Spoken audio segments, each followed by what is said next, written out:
Hey guys, how are you all? We were doing fairs and festival topic of Rajasthan. Rajasthan का हमारा fairs topic चल रहा था. In previous video we have covered जो fairs हैं हमने month wise उसे cover किया था according to Hindu calendar. तो month wise हमने एक एक month के according जो fairs हैं वो हमने देख लिए. अब आज के इस वीडियो में हम लोग कवर करेंगे कुछ रीजनल फेस्टिवल्स हमारे छूटे हुए थे वो हम कवर करेंगे and will cover some important animal fairs, क्योंकि एनिमल फेयर्स में से भी क्वेश्चन आता है एग्जाम के अंदर, तो हम लोग एनिमल फेयर्स भी देखेंगे. और कुछ ऐसे फेस्टिवल्स, कुछ ऐसे फेयर्स जो कि इम्पॉर्टेंट है एग्जाम पॉइंट ऑफ व्यू से, but where these fair held, इनका जो प्लेस है वो ज़्यादा इम्पॉर्टेंट है कंपेयर टू द डेट. जो तिथि है उससे ज़्यादा इम्पॉर्टेंट है कि कहाँ पे ये फेयर ऑर्गेनाइज होता है. तो वो भी हम 6-7 फेयर्स होंगे कुछ ऐसे ही, तो वो भी हम लोग आज के इस वीडियो में देख लेंगे. जगह ज़्यादा इंपॉर्टेंट रखती है, डायरेक्टली नाम से पूछ लिया जाता है कि ये फेयर है और where this fair is organised. तो इस प्रकार से भी क्वेश्चन एग्जाम के अंदर आ जाते हैं. तो स्टार्ट करते हैं. सबसे पहले जो बचे हुए हमारे इंपॉर्टेंट फेयर्स हैं, जैसे कि अदर इंपॉर्टेंट फेयर्स में हम बात करते हैं. सबसे पहले नरहड़ के पीर का जो फेयर है वो कहाँ पे लगता है. नरहड़ पीर फेयर. नरहड़ के पीर का फेयर कहाँ पे लगता है बताओ. नरहड़ पीर का फेयर बहुत फेमस है झुंझुनू के अंदर. वेरी वेल सेड, है ना. तो ये लगता है झुंझुनू में.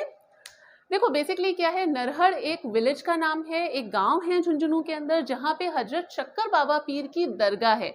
हजरत शक्कर बाबा पीर को ही नरहड़ के पीर कहा जाता है. तो वहां पे उनकी दरगाह है और उस दरगाह में ही मतलब ये जो फेयर है ये ऑर्गेनाइज किया जाता है every year on Krishna Janmashtami वाले दिन ये फेयर वहां पे ऑर्गेनाइज किया जाता है. This fair is known for the communal harmony. यहाँ पे हिंदू और मुस्लिम दोनों ही कास्ट के जो दोनों ही सेक्ट के जो लोग हैं वो यहाँ पे डिवोटीज हैं, वो यहाँ पे इस फेयर के अंदर आते हैं. So that's why this fair is known for the communal harmony. उसके लिए जाना जाता है. हिंदू मुस्लिम दोनों ही कास्ट के जो लोग हैं, दोनों ही सेक्ट के जो लोग हैं वो यहाँ पर इस मतलब जो फेयर है उसके अंदर आते हैं. ठीक है. नरहड़ के पीर झुंझुनू के अंदर ये कृष्ण जन्माष्टमी वाले दिन ये जो फेयर है ये ऑर्गेनाइज होता है. अब ये जो नरहड़ के पीर है इसे नकोड़ा जी के फेयर से कंफ्यूज मत करना. ठीक है. हमने प्रीवियस वीडियो में ही देखा था. नकोड़ा तीर्थ कहाँ पर है पहले तो ये बता दो. नकोड़ा तीर्थ कहाँ पर है बताओ जल्दी से. Very well said, Mewanagar Barmer के अंदर, है ना. वहां पे फेयर कब ऑर्गेनाइज होता है, वो फेयर पौष के महीने में, है ना. पौष कृष्ण तृतीया को वो फेयर जो ऑर्गेनाइज होता है और बाड़मेर मेवानगर के अंदर है नकोड़ा तीर्थ. ये नरहड़ का पीर जो है वो अलग है. ठीक है. क्लियर है. मैं यहाँ पे जो तिथि है वो मेंशन नहीं कर रही बिकॉज इसके जो प्लेस है ये कहाँ पे ऑर्गेनाइज होता है वो ज़्यादा इंपॉर्टेंट है, बट साथ साथ मैं बता रही हूँ जो भी है, अगर आप चाहें तो लिख भी सकते हैं. ठीक है. नरहड़ का पीर हो गया. देन उसके बाद में हम बात करते हैं जगदीश फेयर जिसे कि झूला महोत्सव भी कहते हैं. झूला महोत्सव, जगदीश मेला या जगदीश फेयर या फिर झूला महोत्सव. एग्जाम में पूछा जा सकता है कि झूला महोत्सव जो है वो कहाँ पे ऑर्गेनाइज होता है. बताओ कहाँ पे ऑर्गेनाइज होता है. ये होता है गोनेर जयपुर के अंदर. गोनेर जयपुर में जगदीश महोत्सव या मतलब जगदीश फेयर या फिर झूला महोत्सव जो है वो गोनेर जयपुर के अंदर ऑर्गेनाइज होता है. ये बेसिकली 15 डेज का फेयर होता है. 15 दिनों तक ये मेला चलता है. और झूला है तो समझ लो झूले कौन से मंथ के अंदर लगते हैं. तो श्रावण मंथ, सावन में झूले पड़ते हैं, है ना. तो श्रावण मंथ के अंदर 15 डेज का ये फेयर होता है और जो मेन फेयर होता है वो शुक्ल एकादशी वाले दिन लगता है. क्लियर है. जगदीश फेयर के बाद में हम नेक्स्ट फेयर की बात करते हैं जो कि है गरुड़ फेयर. एग्जाम के अंदर पूछा जाता है ये क्वेश्चन. गरुड़ फेयर कहाँ पे ऑर्गेनाइज होता है, कहाँ पे लगता है गरुड़ फेयर बताओ. गरुड़ फेयर बंशी पहाड़पुर. कहाँ पे. बयाना भरतपुर. बंशी पहाड़पुर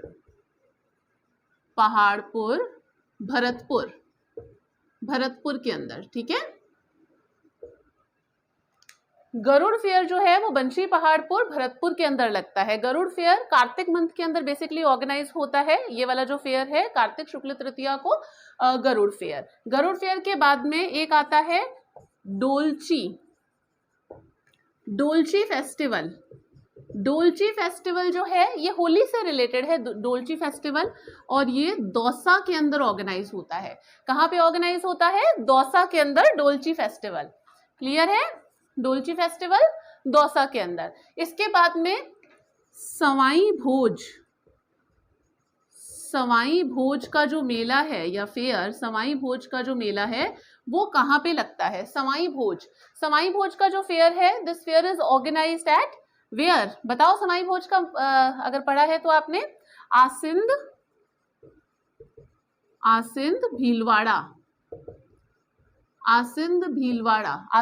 भीलवाड़ा में ये फेयर ऑर्गेनाइज होता है। कौन सा?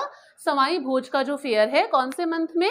भाद्रपद मंथ के अंदर, भाद्रपद शुक्ल अष्टमी को ये फेयर ऑर्गेनाइज होता है। ठीक है, ये फेयर लगता है सवाई भोज का मेला कहाँ पे? आसिंद भीलवाड़ा। आप एटलीस्ट ये प्लेसेस जो हैं कि ये फेयर कहाँ पे लगते हैं वो एटलीस्ट याद जरूर कर लेना, बिकॉज ये एग्जाम पॉइंट ऑफ व्यू से काफी इंपॉर्टेंट है जो मैं बता रही हूँ। ऐसे मेले तो राजस्थान के अंदर फेयर्स तो बहुत सारे हैं अगर पढ़ने बैठो तो, बट जो मैंने करवाए हैं आपको इन वीडियोस के थ्रू, ये बहुत ही मोस्ट इंपॉर्टेंट वन है जो कि एग्जाम में बारी बारी रिपीटेटिवली पूछे जाते हैं। ठीक है, सवाई भोज मेला हो गया। सवाई भोज मेला आसिंद भीलवाड़ा भाद्रपद शुक्ल अष्टमी को ये मेला लगता है। उसके बाद में एक पूछा जाता है चुंगी तीर्थ फेयर कहाँ पे लगता है? चुंगी तीर्थ फेयर बेसिकली कहाँ पे लगता है? ये एग्जाम के अंदर भी कई बार क्वेश्चन पूछा जाता है। चुंगी तीर्थ देखो जैसलमेर में बेसिकली क्या है, जैसलमेर से सम 12 किलोमीटर्स के डिस्टेंस पर एक चूंधी गणेश टेम्पल है। चूंधी गणेश टेम्पल है, चुंगी नहीं चूंधी। ठीक है, तो चूंधी गणेश टेम्पल है, वहां पे ये फेयर ऑर्गेनाइज होता है। और ये फेयर कब ऑर्गेनाइज होता है? गणेश चतुर्थी वाले दिन ये फेयर जो है वो ऑर्गेनाइज होता है, यानी कि भाद्रपद शुक्ल चतुर्थी के दिन ये जो फेयर है ये ऑर्गेनाइज होता है। चुंगी तीर्थ या फिर चूंधी तीर्थ, कुछ भी लिखा हुआ है तो समझ जाना कि इसी की बात हो रही है। और इसके कॉन्टेक्स्ट में जनरली आपसे प्लेस ही पूछा जाता है कि ये कहाँ पे, चूंधी तीर्थ कहाँ पर है, तो आप बता सकें कि ये जैसलमेर के अंदर है। ठीक है, चूंधी या फिर चूंधी, ये हो गया। तो चुंगी तीर्थ हो गया। इसके अलावा एक हिंडोला फेस्टिवल है जो कि रंगजी टेम्पल पुष्कर का फेमस है। Hindola festival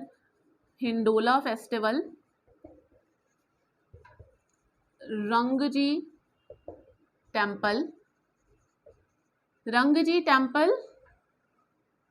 temple Pushkar Ajmer. ठीक है, एक और देख लो, यहाँ पे एक दो और देख लेते हैं। एक फेयर आता है देव झूलनी फेयर और एक आता है जल झूलनी फेयर। ये दोनों इंपॉर्टेंट हैं और इन दोनों में कंफ्यूजन बहुत होता है, इस वजह से मैं इसे थोड़ा सा बता रही हूँ। देव झूलनी फेयर जो है वो कहाँ पे लगता है और जल झूलनी फेयर कहाँ पे लगता है? देव झूलनी फेयर जो है वो तो लगता है गढ़बोर के जो चारभुजानाथ का मंदिर है, जो चारभुजानाथ का टेम्पल है वहां पे। गढ़बोर कहाँ पे है? राजसमंद में। तो राजसमंद के गढ़बोर में चारभुजानाथ का जो टेम्पल है वहां पे देव झूलनी फेयर जो है वो ऑर्गेनाइज होता है, वो लगता है वहां पे। और जो जल झूलनी फेयर है वो बेसिकली चित्तौड़गढ़ के जो मंडफिया है वहां पे सांवलिया सेठ जी का टेम्पल है, वहां पे फेयर लगता है। यानी कि जो सांवलिया सेठ जी का फेयर है उसे जल झूलनी फेयर भी कहा जाता है। ध्यान रखना, ये दोनों ही फेयर जल झूलनी एकादशी वाले दिन भरते हैं। ये दोनों ही फेयर कब आते हैं? जल झूलनी एकादशी वाले दिन। परंतु जो अपना सांवलिया सेठ जी वाला है उसे जल झूलनी फेयर कहा जाता है और जो चारभुजानाथ गढ़बोर वाला है उसे देव झूलनी फेयर कहा जाता है। ठीक है, लिख रही हूं मैं इसे, देव झूलनी फेयर और एक आता है जल झूलनी फेयर। देव झूलनी फेयर एंड जल झूलनी फेयर। देव झूलनी फेयर कहाँ पे? चारभुजानाथ गढ़बोर राजसमंद। ठीक है, और जल झूलनी फेयर जो है इसका दूसरा नाम है सांवलिया सेठ फेयर भी बोलते हैं, इसे सांवलिया जी का फेयर भी बोलते हैं, सांवलिया जी फेयर भी बोलते हैं। ये मंडफिया चित्तौड़गढ़,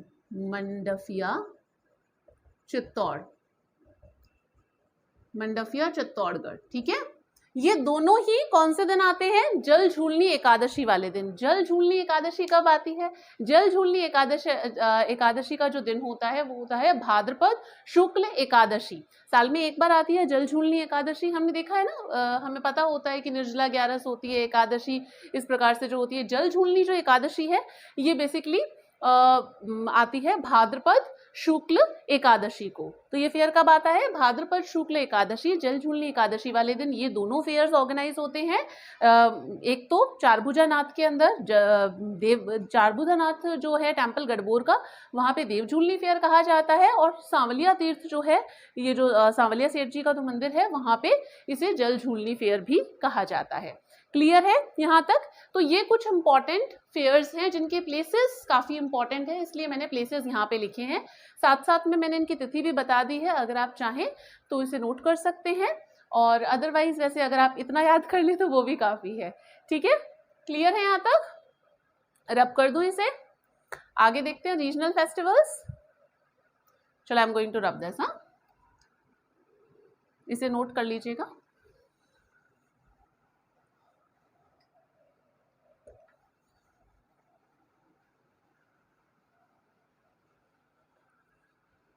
अब बात करते हैं रीजनल फेस्टिवल्स की।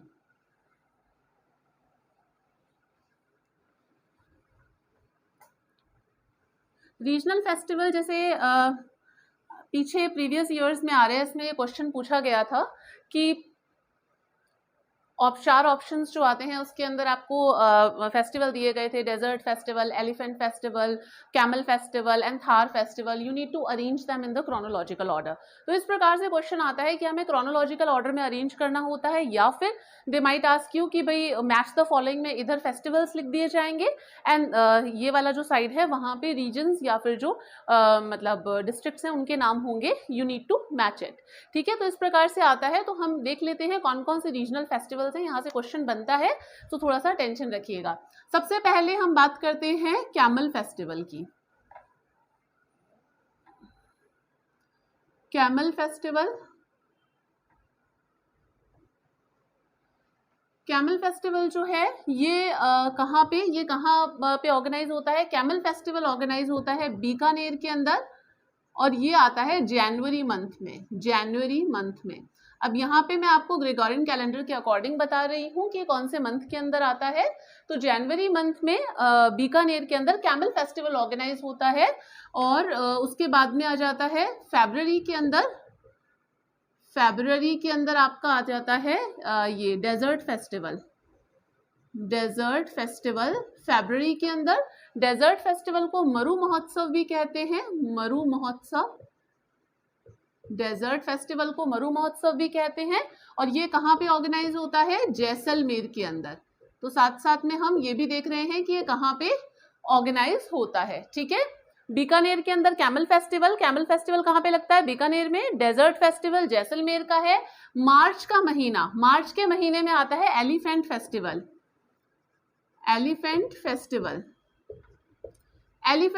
कहाँ पे ऑर्गेनाइज होता है? जयपुर के अंदर।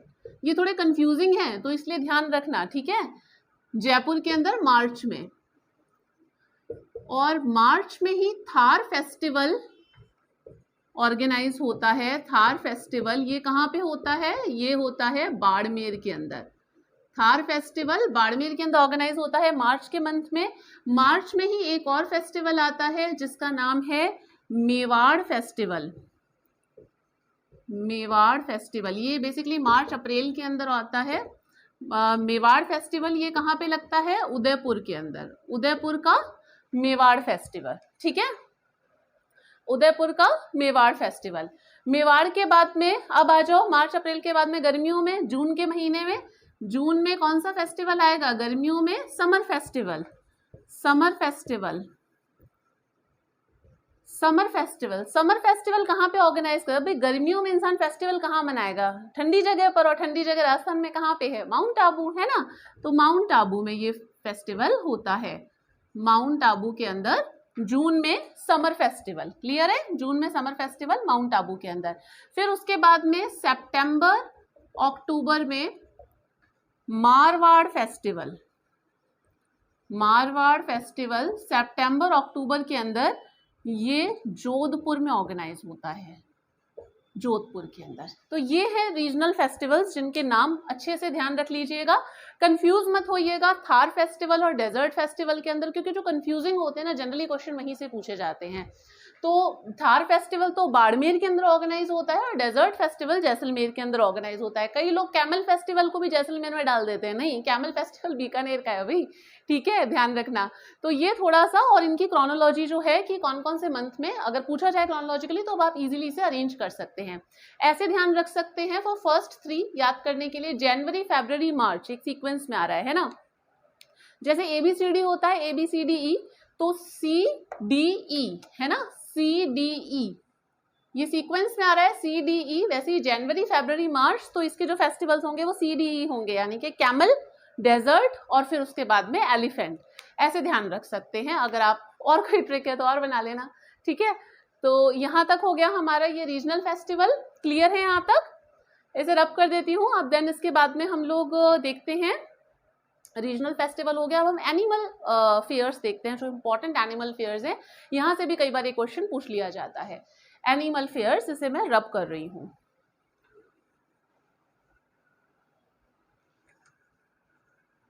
अब नेक्स्ट देखते हैं animal fairs, animal fairs, right. Animal fairs, Rajasthan के जो एनिमल फेयर्स हैं, यहाँ से कुछ इंपॉर्टेंट एनिमल फेयर्स हैं जहाँ से क्वेश्चंस बनते हैं एग्जाम के अंदर। तो हम स्टार्ट करते हैं सबसे पहले मल्लीनाथ जी एनिमल फेयर। मल्लीनाथ जी एनिमल फेयर जो है ये कहाँ पे ऑर्गेनाइज होता है, बताओ। अरे आप ही को बताना है, ये हम कर चुके हैं, किया था चैत्र महीने में, कुछ याद आया? Mallinath animal fair Chaitra month में कवर किया था ना हमने, कहाँ पे ऑर्गेनाइज होता है, फटाफट से बताओ। Very well said, Tilwara Barmer, Tilwara Barmer के अंदर ये फेयर ऑर्गेनाइज होता है। कब से कब तक होता है, तिथि भी बता दो, चलो। तिथि इसकी थी 11th to 11th, हमने ऐसा कुछ याद किया था, है ना। कृष्ण पक्ष के जो कृष्ण एकादशी से लेकर के शुक्ल एकादशी तक ये फेयर चलता है, ठीक है। तिलवाड़ा बाड़मेर के अंदर ऑर्गेनाइज होता है मल्लीनाथ जी का animal fair, and this is the fair, ये जो मल्लीनाथ जी का एनिमल फेयर है हिंदू मंथ के अकॉर्डिंग राजस्थान में ऑर्गेनाइज होने वाला ये पहला फेयर है। Do remember it, Hindu month के अकॉर्डिंग राजस्थान में ऑर्गेनाइज होने वाला ये पहला फेयर है मल्लीनाथ जी का एनिमल फेयर। अब यहाँ पे आप लोग ये कंफ्यूज मत होना कि चैत्र मंथ के अंदर हमने चैत्र शुक्ल प्रतिपदा को देखा था, न्यू ईयर आता है, नया साल आता है ना, तो वो चैत्र शुक्ल प्रतिपदा को आता है। एक चीज जिनको नहीं पता, वैसे तो बहुत कॉमन सी है, बट अगर जिन्हें नहीं पता, जो हमारे हिंदू मंथ है वो स्टार्ट कौन से पक्ष से होता है, हिंदू मंथ जो है वो स्टार्ट होता है कृष्ण पक्ष से, कृष्ण पक्ष की प्रतिपदा से, ना कि शुक्ल पक्ष की प्रतिपदा को, ठीक है। तो कृष्ण पक्ष की प्रतिपदा से मंथ स्टार्ट होता है, और न्यू ईयर कब आता है, न्यू ईयर शुक्ल की जो शुक्ल पक्ष है चैत्र महीने का उसकी प्रतिपदा को, यानी कि शुक्ल की एकम को आता है, और महीना स्टार्ट होता है कृष्ण पक्ष की एकम को। आप वैसे आपके घर में पंचांग वगैरह होगा, जो नानी दादी वगैरह हमारे यूज़ करते हैं, आजकल तो जनरली लोग नहीं यूज़ करते पंचांग वगैरह इतना फ्रीक्वेंटली, तो आप देख सकते हैं वहाँ से आपको बहुत क्लियर अंडरस्टैंडिंग मिल जाएंगी। जो मतलब कि बहुत ज़्यादा वेलवर्स नहीं है हिंदू मंथ से, पक्ष और इन सब चीज़ों से, तो वो थोड़ा सा वहाँ से भी थोड़ा स्टडी कर सकते हैं। मल्लीनाथ जी का एनिमल फेयर हमने देख लिया, तिलवाड़ा बाड़मेर, ये एकादशी टू एकादशी। इसके बाद में एक फेयर और है जिसका नाम है Baldev animal fair. Baldev animal fair जो है ये कहाँ पे लगता है, दिस फेयर ऑर्गेनाइज्ड इन मेड़ता, मेड़ता नागौर, मेड़ता नागौर के अंदर है। तो नागौर के मेड़ता में ये फेयर लगता है। देखो एनिमल फेयर्स के लिए ये कहाँ पे ऑर्गेनाइज होते हैं यही इंपॉर्टेंट है, इनकी तिथि जनरली नहीं पूछी जाती है, तो इसलिए हम प्लेसेस ही इसके याद कर रहे हैं। जो इंपॉर्टेंट है जैसे कि मल्लीनाथ जी वाला है तो उसकी मैंने आपको तिथि बता दी, और जो अगला है जैसे कि तेजा जी वाला, ये भी इंपॉर्टेंट है तो इसकी भी तिथि हम देख लेते हैं। Teja ji animal fair, Teja ji animal fair जो है ये कहाँ पे ऑर्गेनाइज होता है? एग्जाम में कई बार ये क्वेश्चन पूछा जाता है। Teja ji animal fair favourite question है। तेजा जी एनिमल फेयर कहाँ पे ऑर्गेनाइज होता है बताओ? ये Parbatsar, very well said, Parbatsar, जिन्होंने कहा उनके लिए परबतसर नागौर, ठीक है। परबतसर नागौर के अंदर ये जो फेयर है ये ऑर्गेनाइज होता है। ये बेसिकली श्रावण मंथ की पूर्णिमा से, श्रावण पूर्णिमा से ये भाद्रपद अमावस्या तक ये फेयर जो है वो चलता है, ठीक है। And Teja ji animal fair Parbatsar Nagaur, why it is so important? Because government को हाईएस्ट अर्निंग होती है इस फेयर से। जो भी एनिमल फेयर्स है उनमें जो हाईएस्ट अर्निंग है वो गवर्नमेंट को इसी फेयर से होती है। Teja ji animal fair Parbatsar Nagaur. एक और फेयर है जिसका नाम है रामदेव, बाबा रामदेव जी का एनिमल फेयर, ये कहाँ पे लगता है? बाबा रामदेव जी का एनिमल फेयर ये बताओ कहाँ पे लगता है? बाबा रामदेव जी का एनिमल फेयर बहुत अच्छे से ध्यान से सुनना, ये मेवानगर नागौर के अंदर लगता है। Where it is organise? Nagaur के अंदर। देखो रामदेव जी का अगर क्वेश्चन आएगा तो ऑप्शन में जैसलमेर, रुणीचा जैसे ऑप्शन जरूर होंगे टू डिस्ट्रैक्ट यू, है ना, कि जिससे आपको वहां पे डिस्ट्रैक्ट किया जा सके, क्योंकि जनरली रामदेव जी का नाम सुन करके लोग जैसलमेर या उससे रिलेटेड जो जगह है वहीं पर ही जो रामदेव जी से रिलेटेड जगह हैं उन पर ही लोग मतलब कि टिक करते हैं और उसे ही आंसर बनाते हैं। तो जनरली रामदेव जी का जो एनिमल फेयर है इसे अच्छे से याद कर लीजिएगा कि ये मेवानगर नागौर के अंदर, मेवानगर नागौर के अंदर ऑर्गेनाइज होता है, ठीक है। मेवानगर नागौर रामदेव जी एनिमल फेयर, ठीक है। रामदेव जी के बाद में एक और है जसवंत एनिमल फेयर, ये कहाँ का है? जसवंत एनिमल फेयर ये ऑर्गेनाइज होता है भरतपुर में। कहाँ पे? भरतपुर के अंदर जसवंत एनिमल फेयर, भरतपुर में, ठीक है।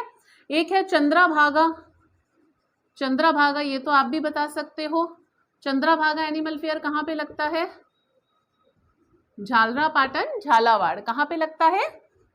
झालरापाटन, झालावाड़,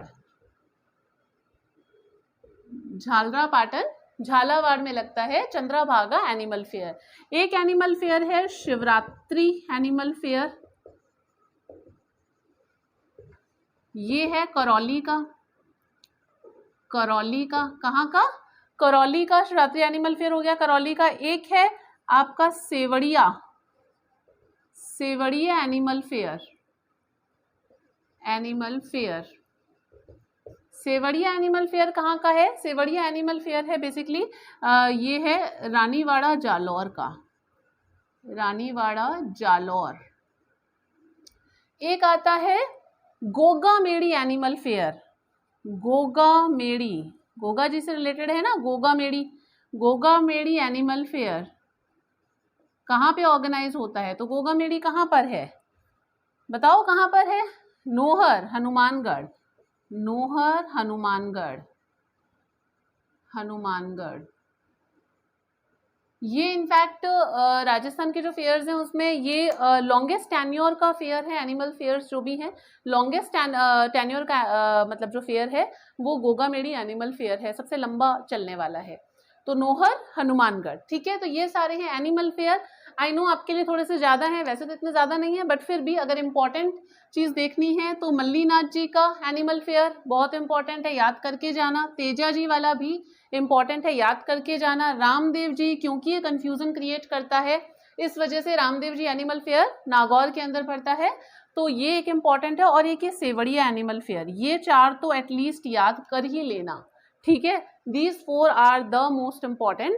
और इसके साथ में हमारा ये वाला टॉपिक जो है एनिमल फेयर्स और राजस्थान के जो फेयर्स एंड फेस्टिवल है वो टॉपिक आज यहीं पे कंप्लीट होता है।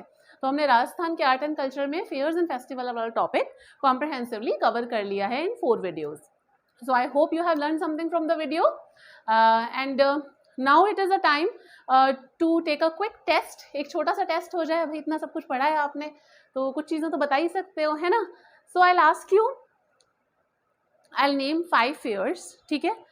मैं 5 फेयर्स के नाम लूँगी। You need to tell me where these fairs held and when it held, ठीक है। वेयर एंड व्हेन, आपको सिर्फ ये बताना है कि वो कहाँ पे होते हैं और कब वो फेयर ऑर्गेनाइज होते हैं। मैं सिर्फ फेयर्स के नाम आपको बताऊंगी। You need to attempt this in the comment section. Let's see how much you remember and how much you have learn from this videos. This is the best way to analyse. तो 5 fairs के मैं आपको नाम बताती हूँ, नाम लेती हूँ, आप उनका बताना कहाँ पर है। Kalpavriksh fair, Kalpavriksh fair, and then Kapildhara fair, Ganga Dussehra fair, and Ganga Dussehra fair हो गया। राम रावण फेयर, राम रावण, गंगा दशहरा, ये कल्पवृक्ष हो गया और कपिलधारा हो गया। एक और बता दो, चलो कौन सा पूछूं, मातृकुंडिया फेयर। चलो बताओ, ये 5 फेयर्स हैं। दोबारा मैं एक बार रिपीट कर देती हूँ।